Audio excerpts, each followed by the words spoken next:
like the strong waves crashing against the rocks and swallowing everything around into the ocean, or the light waves that gently swipes across the beach and barely touches our feet.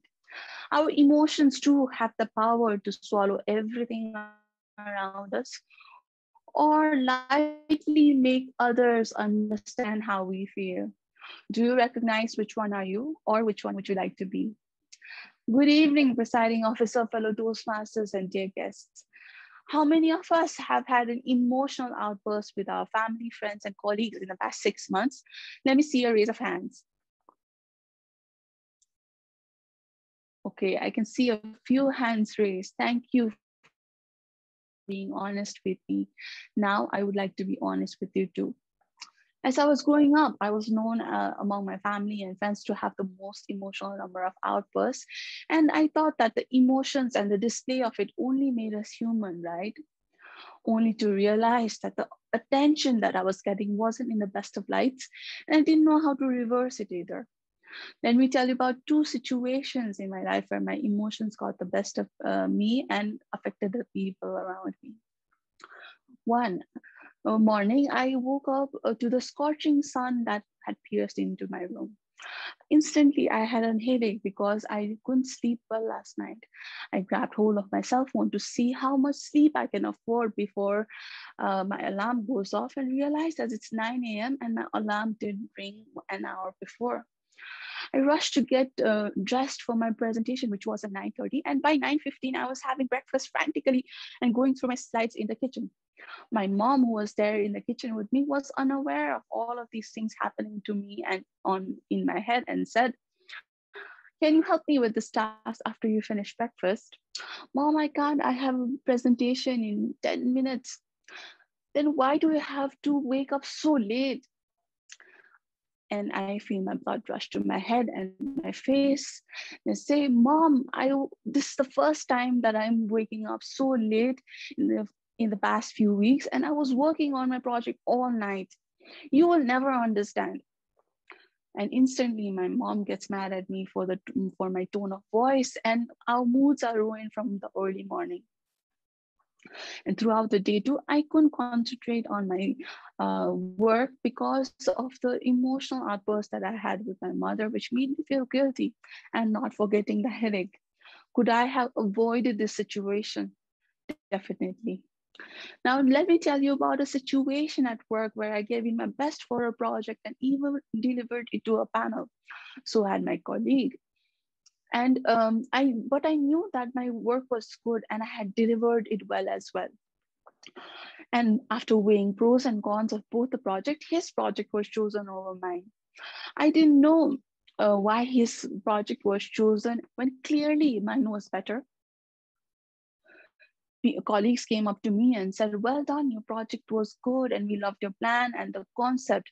I thanked them for their appreciation and felt even more disappointed about the result, and wondered if the panel was biased. Don't we all feel the same when we lose to someone else? Don't we think the same way when our favorite beauty pageant contestant does not reach the top three? But does this change the result? No. So if the situation were to happen in the past, I would have sulked all day, ate junk food, called my friends and complained about the result, and also would have avoided the conversation at office at all costs. But now I wanted to change my outlook and accepted that I lost. I congratulated the winner and also took additional steps to take feedback from the people who were all open and honest about it. The only way forward was to accept that my ideas were getting better, but I still needed to work harder. And the competition was always within myself and with me and not with someone else. Two different situations, one where I let my emotions get the best of me and burst out into anger, swallowing the good mood of not just myself, but my mother as well, resulting to me not being productive all day. Next, where I was disappointed with the result, but still accepted that I had lost and I needed to work harder. And the competition is within myself and not with others. Walking out of that room, accepting all of this was an emotional, intelligent decision that I could make that day. Being emotionally intelligent isn't a skill that you learn out of a book and gets transferred into our system. Like any other essential skill, like cooking or driving or communicating, you might not be good at it today, but if you constantly work on it, you will be one day. Therefore, only if you realize that you are crashing and swallowing everything around with your strong emotions and recognize its consequence it's having on you and the people around you, only then will you be able to manage your emotions better and the emotions of others better, ultimately bringing that coolness of wave that gently swipes across the beach and barely touches our feet. Over to you, Toastmaster of the evening. The Moon, who's going to evaluate Toastmaster Ritu. Toastmaster Moon, can we have your evaluation, please? Thank you, Toastmaster Rita. So today, we had one speaker was trying to figure out what her emotional intelligence is, trying to learn how to interact with others, trying to change the way she reacts to situations. She brought us right into the context by comparing emotions with waves. I think all of us audience here were glued to know more because that analogy was so apt. Yes, when we think of emotions, they're like waves with ups and downs. You also explained to us about two completely different ways how you reacted to situations. First, telling us how you use emotional intelligence to not react, but respond to a situation and come to terms with the fact that the competition is not with others, but yourself. In doing that, being able to handle the situation calmly and well. You also questioned the audience right at the beginning by engaging them and ensuring that all of us were listening to you. That was a very wonderful tactic. What I feel you could have done more to an already good speech that you presented was slow it down a little bit.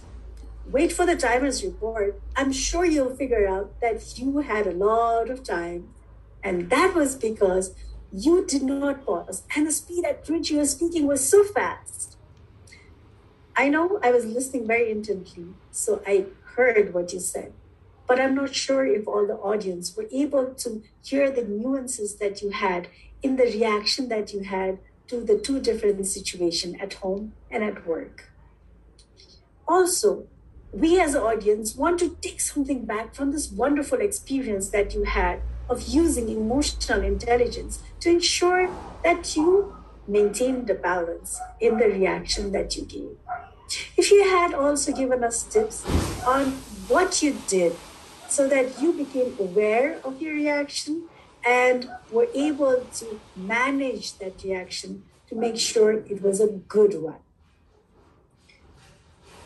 All in all, you had a good speech where I am so glad to notice you opened with waves and you ended with waves. So synchronized in a way that I felt that your speech was also the gentle way that we can see and enjoy. If you only make sure that you speak a little slower, add little pauses, and give us something to go back with, I am sure you will do wonders in the future. Over to you, Toastmaster. Thank you.